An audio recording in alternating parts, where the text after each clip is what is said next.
Well, thank you very much for the introduction. I'm pleased to be here and to be able to talk about the Caledonides. And yeah, we have this anthroposophic type of introduction because the Earth is a living thing, so it behaves a little bit like humans.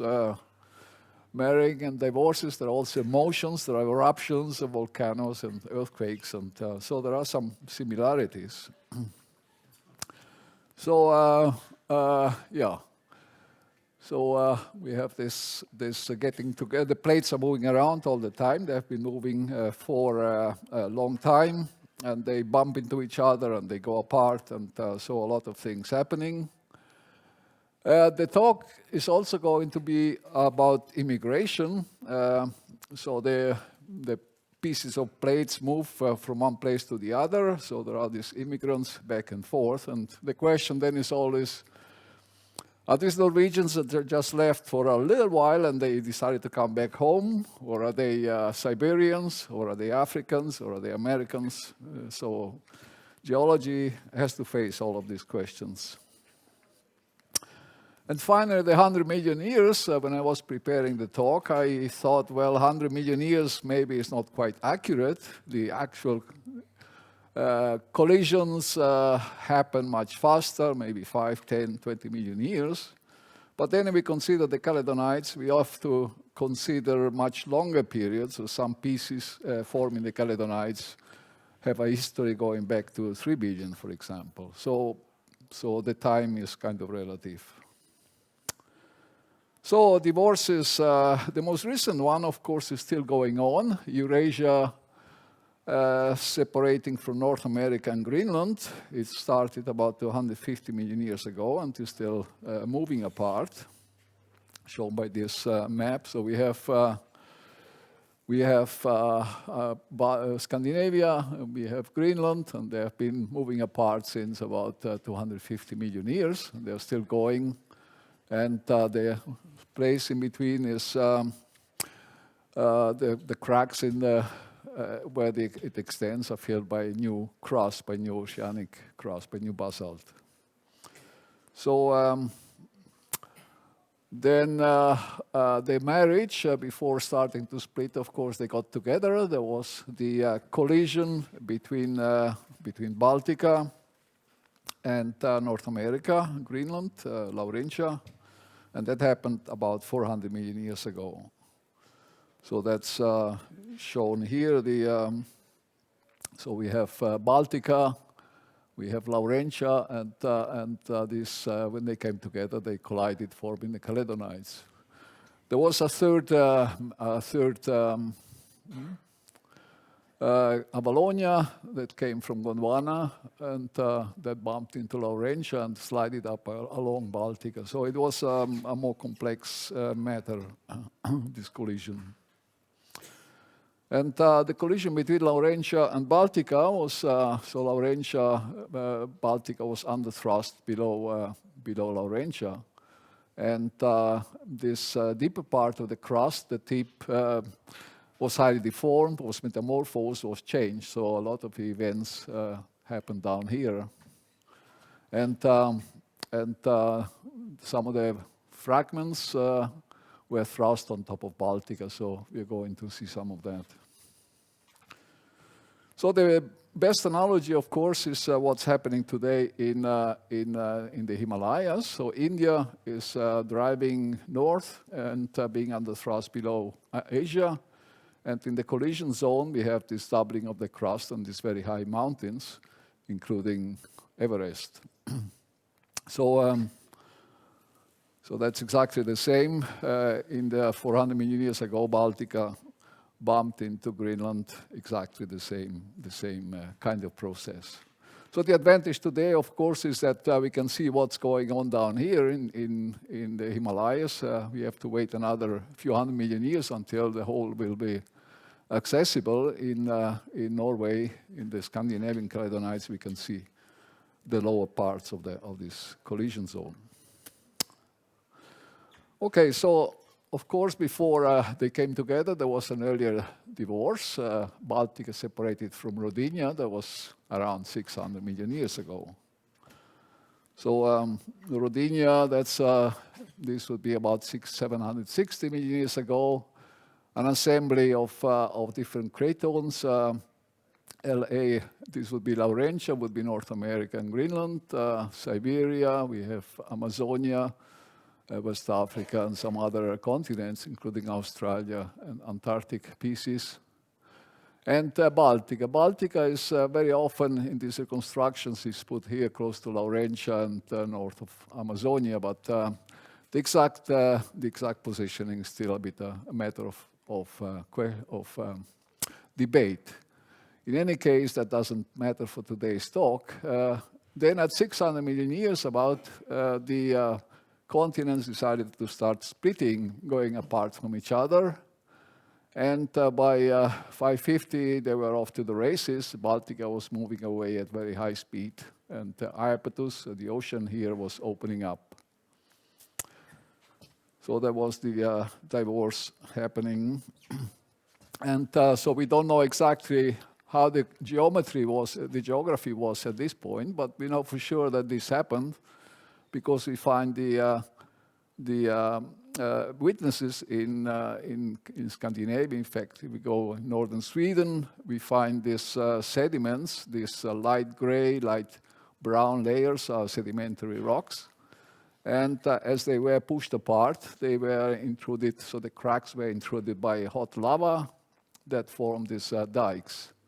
So this picture is probably some 50 to 100 meters wide. So these are big dikes and very important expression of this extension. On a smaller scale, we can see also smaller dikes, including other dikes. And these have been dated to about 600 million years. So we know this happened in some configuration or other.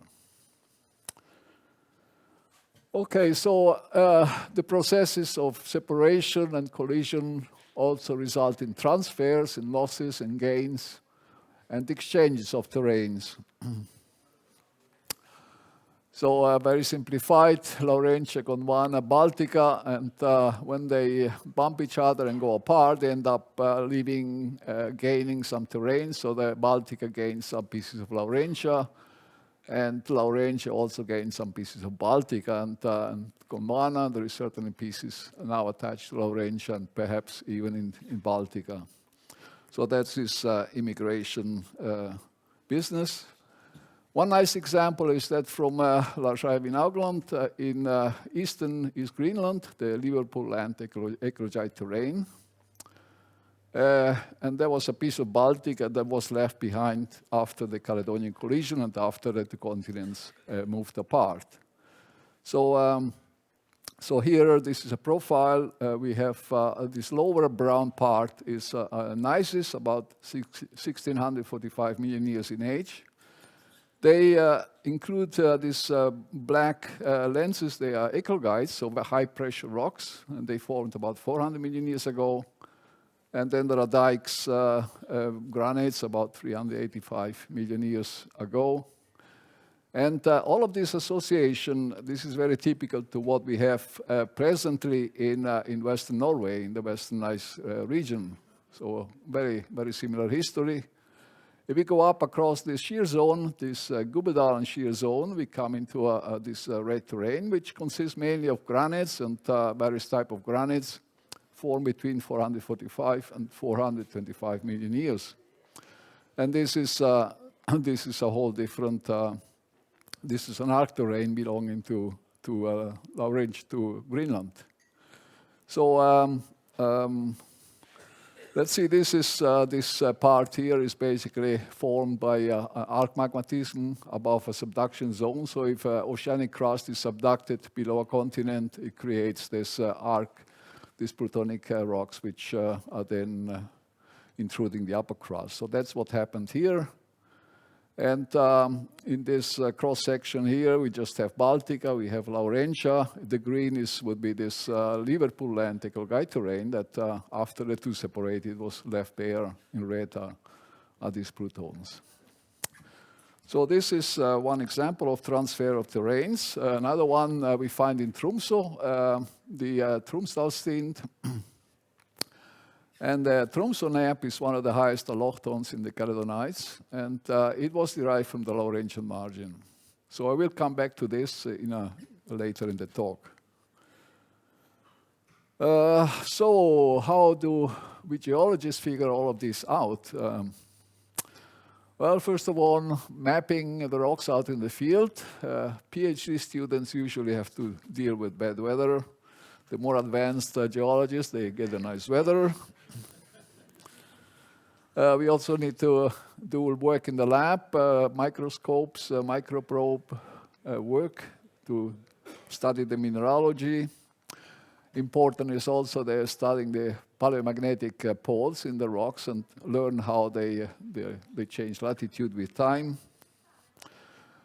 Dating is important, so we use these minerals, zircons. They incorporate some uranium to start with. The uranium decays slowly to lead. And we use mass spectrometers to measure the ratio of lead and uranium and figure out the age.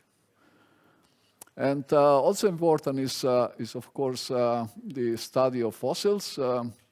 Fossils tell us about the age of their age of formation in the sediments.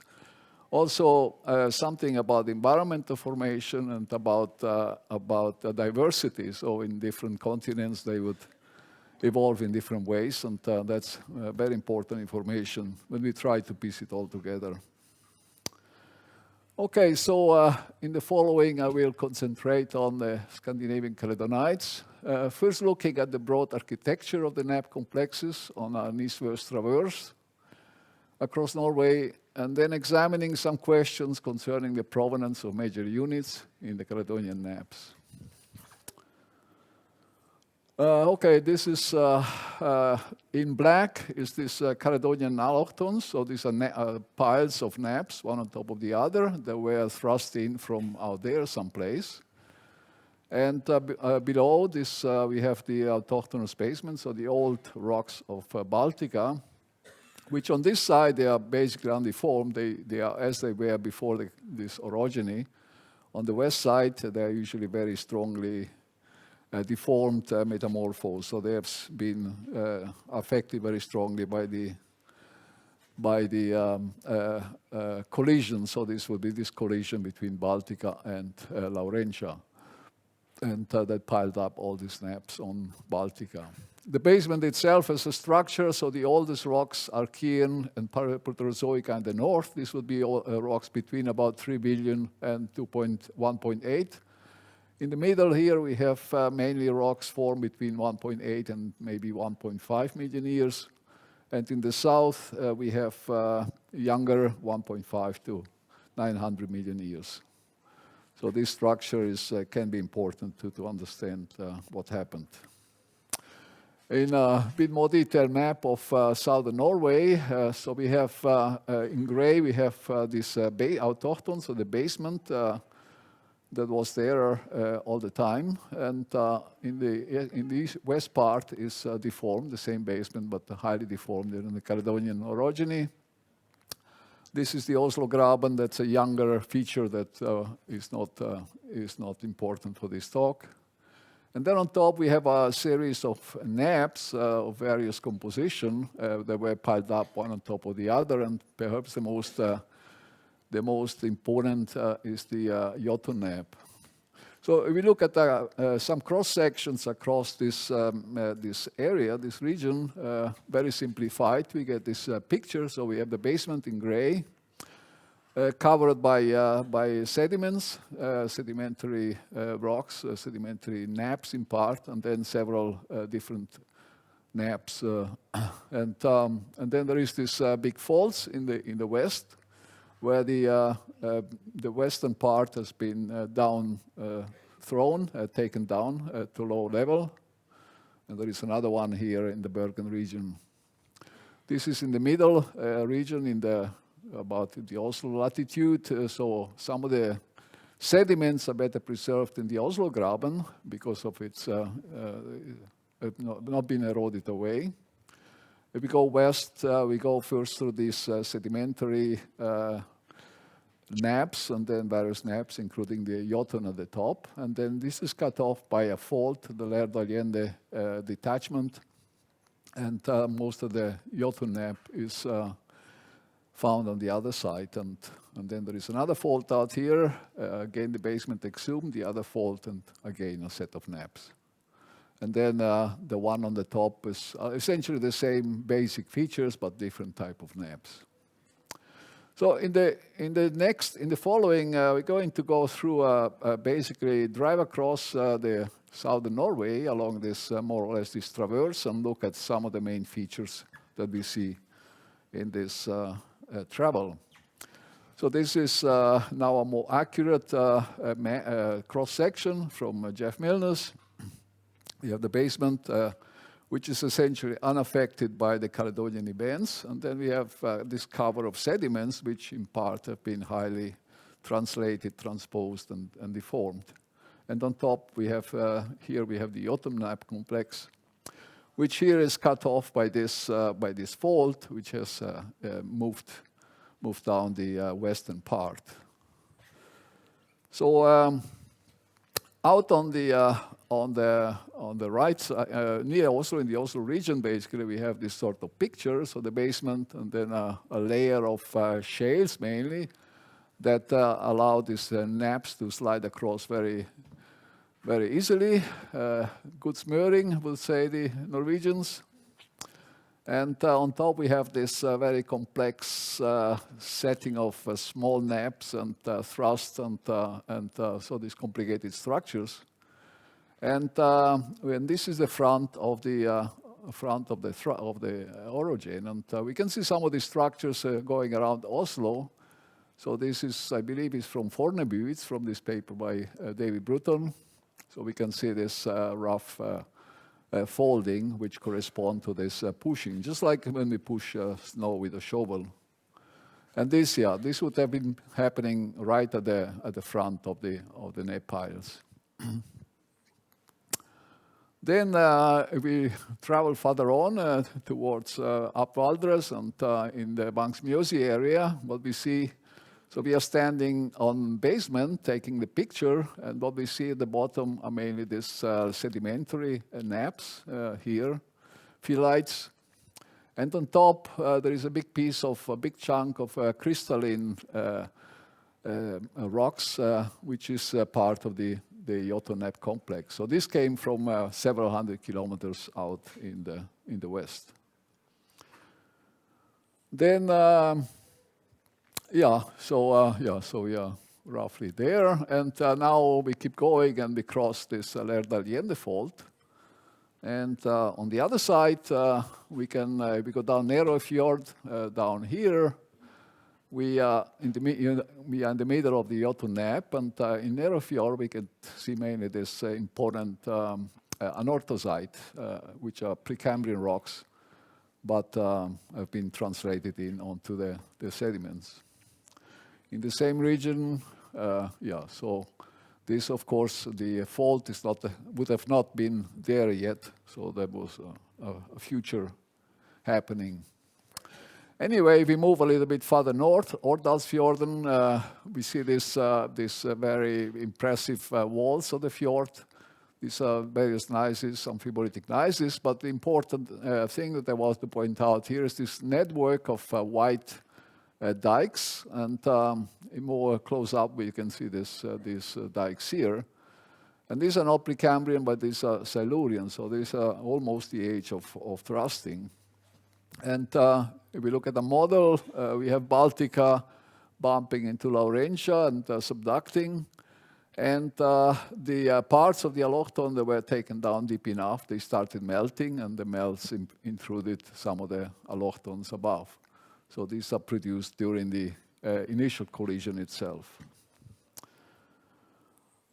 We can go a little bit further north in the Sognefjell area. So in this case, we would be sitting, the picture would be taken kind of close to the basement contact, looking east, northeast, and what we see farther away is the mountains of Jotunheimen, which comprise the Jotun complex.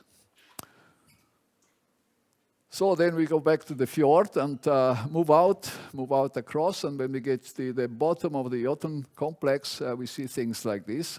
Absolutely monolithic rocks, highly deformed, highly disrupted, and it is understandable because this is the bottom of a piece of the Jotunheim, and that traveled several hundred kilometers, so all this thing disrupted the rocks quite strongly. But if we keep going along Sognefjord, we actually get back to the basement, and some parts of the basement are pretty undeformed. So this gneiss is Precambrian, and these veins are probably 900 million years old, so they have not been affected at all by the Caledonian event. But as we keep going, of course, at some point we start getting back into the picking up again Caledonian structures, and once we are out here, the rocks are highly schistose, highly deformed. So the more we go, the more we go to deeper, what would have been deeper levels of the Jotun nappe. And in the same region, we start picking up eclogites. So eclogites are rocks with the omphacite in green and garnet in red, and some other minerals which form at very high pressures. And this happened when these regions were very deep in the mantle, as much as 100 kilometers. In fact, farther north, we find microdiamonds formed during this process. And then the whole thing was uplifted, and uplifted along this big detachment faults. So this would be the Nordfjordsøen detachment. And of course, uplifting something from 100 kilometers means there is going to be huge mountains on this, unless the mountains are eroded. And the erosion of those mountains end up in conglomerate and various clastic sediments in these Devonian basins. This is one example, Liheston. So they were formed here above another set of nappes. So if we summarize this first part, we have more than 440 million years ago approaching. So we have Laurentia and Baltica and the Iapetus Ocean in between. Iapetus Ocean is subducted, it melts and creates these magmatic arcs that we see in East Greenland and farther down, eastern North America. Then about 430 million years ago, we have the initial collision. So Laurentia collides with Baltica. Baltica is subducted below and starts the different parts of fragments of Baltica and Laurentia and what was in between start getting thrust up. We also have melting forming these dike complexes that we can see in the Ordal region. Then 425 to 410 million years, thrusting of the nappes on Baltica. So the nappes are thrusted and affects also the Oslo region, of course. And then this is followed by high pressure metamorphism. The lowest part of the subducted Baltica develops these eclogites, these high pressure rocks. But then things become too,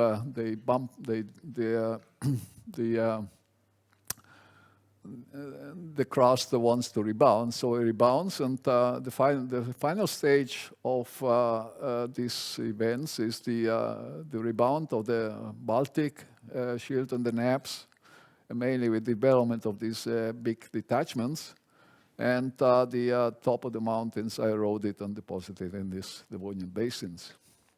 So these are the main stages of this collisional event. So then this was the late part. Interesting, of course, is also these early Caledonian events and the paleogeography, the different pieces involved in these allochtons. So as already mentioned, Baltica separated from Rodinia about 600 million years ago. So now we go back a little bit, and we have seen this Rodinia. Now what? Yeah, sorry, I touched the wrong button.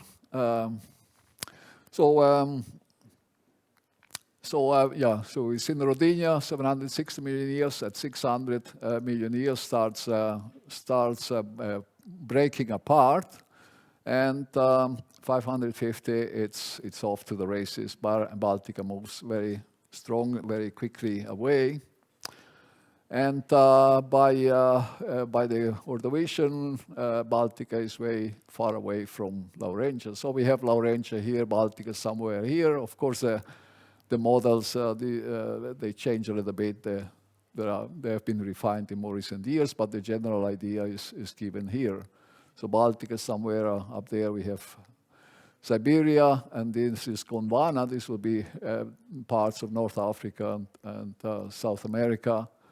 And we also have some terrains here. We have Amalonia, which broke away from Gondwana about 500 million years ago, and is drifting up towards Laurentia, and eventually will bump into it just about the time that Baltica bumps into Laurentia.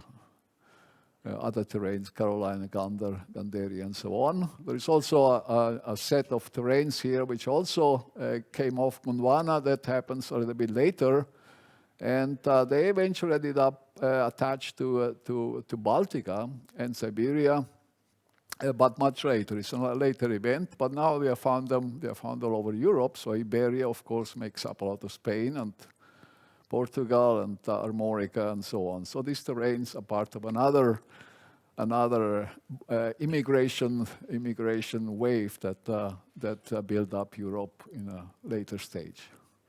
But so back to the Caledonides. An important argument, of course, for knowing that Baltica is far away from Laurentia are the fossils. The fossils for this time period, quite different characteristics in Baltica and Laurentia. So the paleontologists have concluded that this must have been in very separate environments. Also important is the paleomagnetic evidence, which tells us about the latitude. So Laurentia would have been more or less equatorial, in an equatorial position, whereas Baltica was already farther south, and Gondwana was kind of at the South Pole, so in a rather cold place. So these are important constraints when the origins of units such as the Tromso nappe are considered. So back to Tromso, now with a map. So here we are staying on Tromso, looking southeast at the Tromsdalstind. So we are sitting here. We are looking south, and the map. Well, we have Precambrian basement at the bottom, which is exposed on the islands outside, Kvaløya and Ringvassøy and so on. And the lower maps are missing in this region, in the Tromso region, and what we have is upper maps, so Lyngen, Nakkedal, and Tromso nappe, which are the highest in the pile. And the Tromso nappe, which consists of paranise, of schist, marbles, amphibolite, and the important thing is also this eclogite. In fact, most of the top of the Tromsdalstind is one huge eclogite, so it's a very imposing geological element. And from geochronology, we know that it formed around 450 million years ago. So this is almost 40 million years older than those in the Western Ice region in the south that we just discussed before. So it must have been a different event. So if we go back to this setting, Baltica would have been here at this point, Laurentia over there. So, and Baltica at this time seems to have been a rather quiet place. This is deduced from sediments and from lack of volcanics and so on. So it doesn't seem maybe like Australia today, not much happening in terms of geology. By contrast, this margin on the North American margin around Laurentia was very active. There were a lot of subduction happening, a lot of events are recorded, including some pieces. Hölön would have been something that eventually ended up in Trondheim. So we have to find a place for the formation of the eclogites in Tromso. Somewhere over there is a likely place. Of course, there are some other opinions in merit. But okay, so now we move to the back to the map. So Tromso is up here, Trondheim is down here. So this is the map for central Norway. It's very busy, so don't worry about the details. But essentially, we have again in gray the basement, and then a variety of nappes with the highest ones, including the Tromso nappe. And what I want to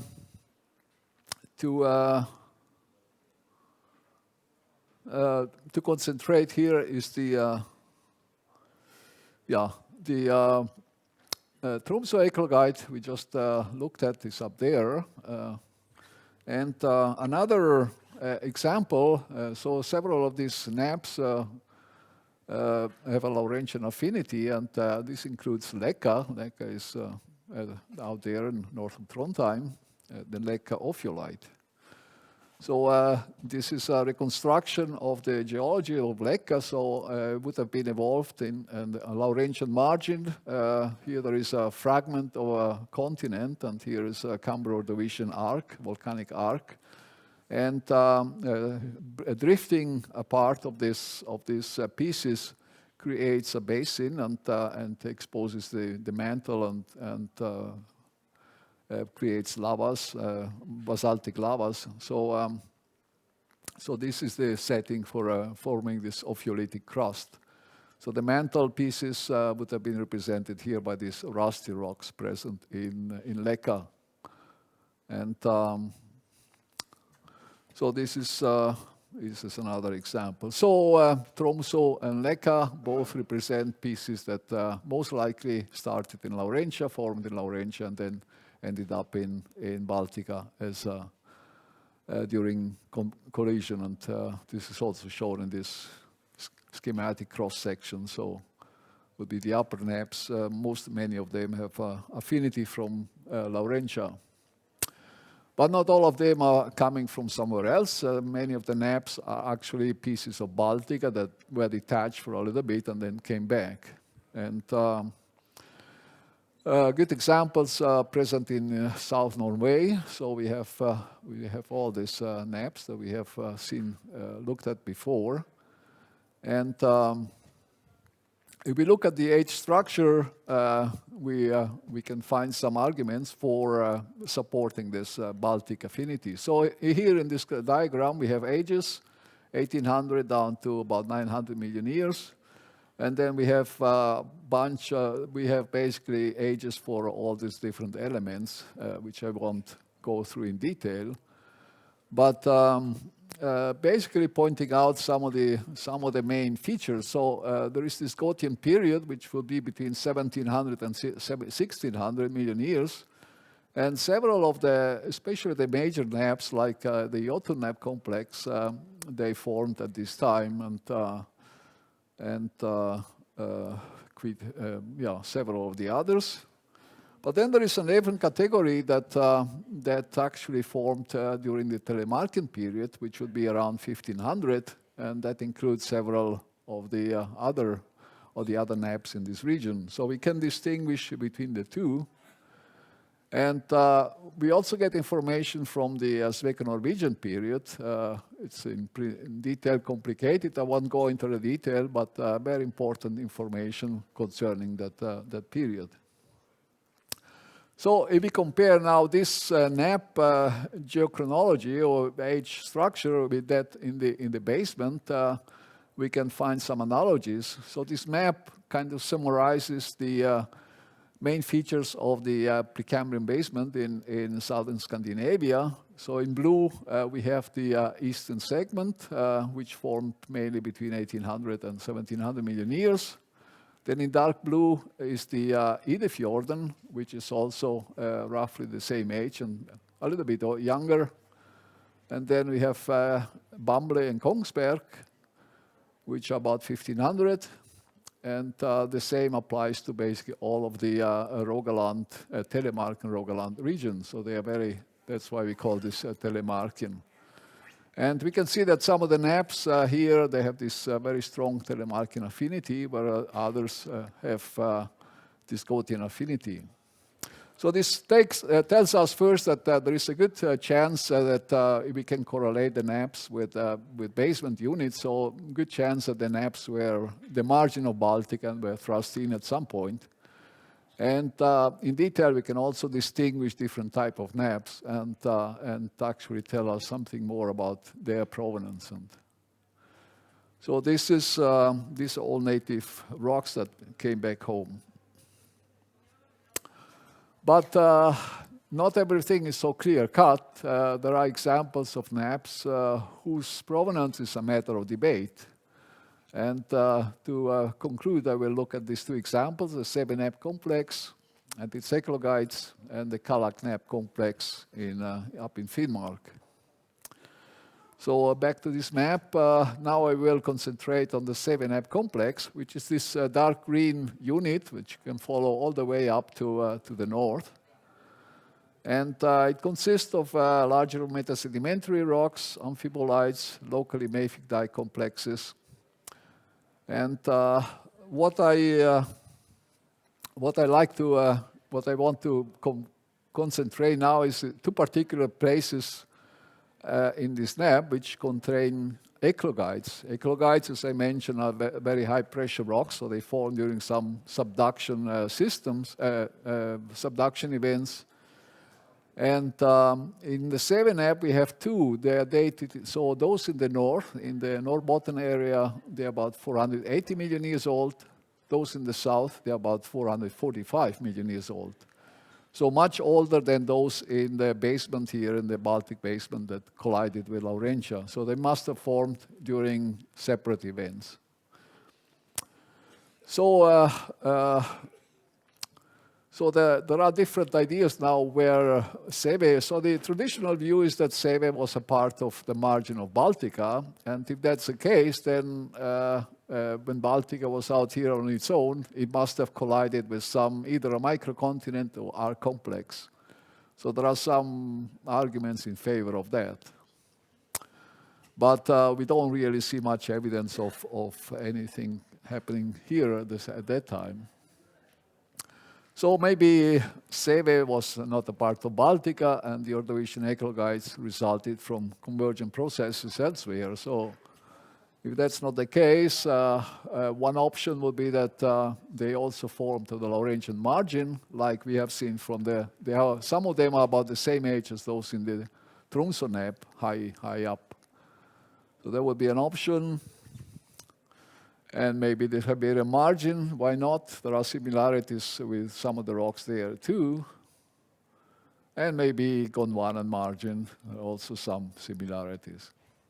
So here there are different opinions. There are many arguments in favor and against different ideas, and it's something that still need work to find the final solution.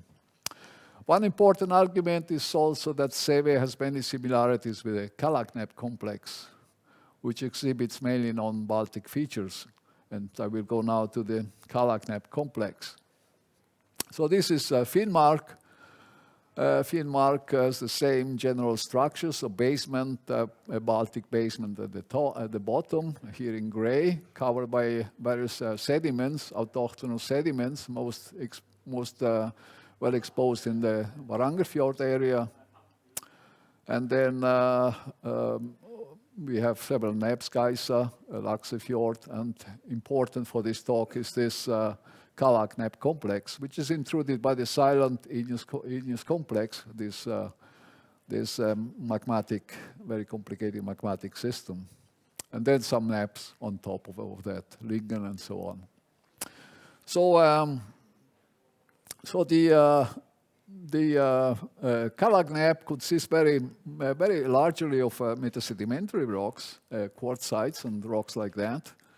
And in the original interpretation, these rocks were supposed to have been the cover, late Precambrian cover of the Baltic margin. And then compression came and they were thrust up in different nappes. So the Autochthon, the Geisa, Laxe Fjord, and various Kollek nappes, one on top of the other. So that was the original idea.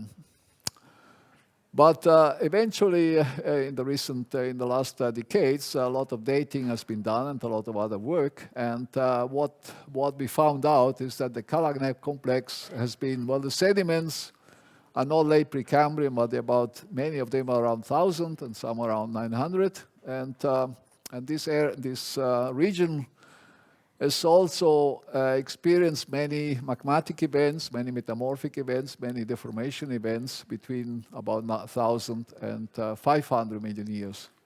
So it's a very particular type of history. There are some pieces of older rocks. There is some 1800. There are also some Archean. But for the most of the history reflects this period. Now, if we go to the basement, shown here in gray, we have Archean rocks, we have early Proterozoic rocks, but here there is absolutely nothing happening. So very diverse type of orogeny,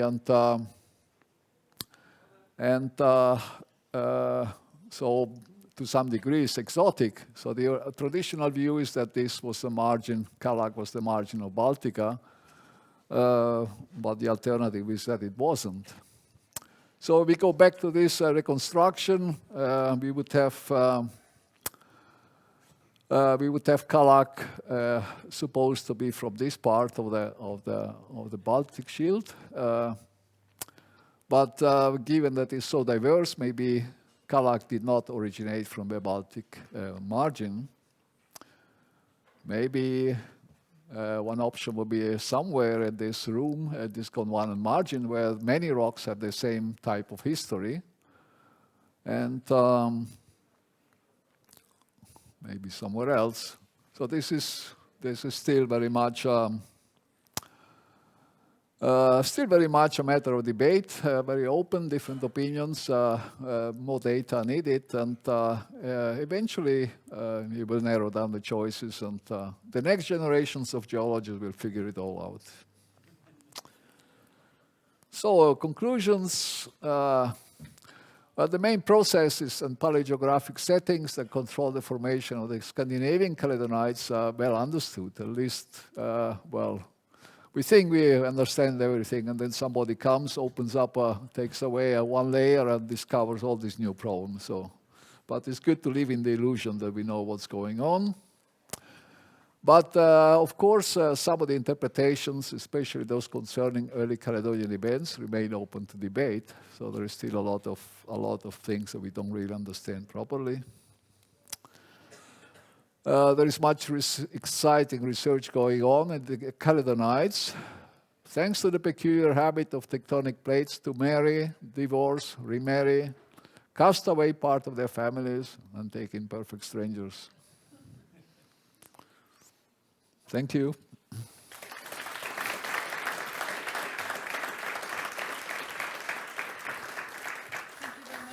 Fernando, is there any question for clarification or any questions?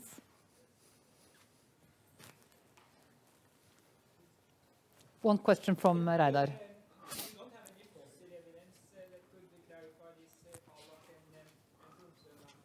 No, there are no fossils that I know of. I mean, there were some pseudo-fossils at some point they discussed in the 70s, I guess.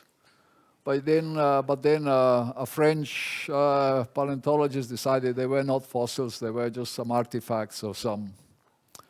So it would be great if somebody can find fossils.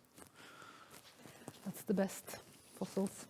Okay, I think it's 1 o'clock, so I think we say thank you and welcome you back next month for a new GEO Wednesday. And Adina has a few words here. Yes, thank you so much for the very interesting talk, Fernando. And I would like to present you with GEO Norvegica Geopark's own chocolate now. Okay. These are basically rocks from the Telemark and Vestfold area. It's all explained in the box. Thank you. Well, and thank you. I would like to thank you all for coming today. And I hope to see you all back here, as Britt-Lisa said, next month, 13th of February, Wednesday, lunchtime. Bye. Det var veldig bra.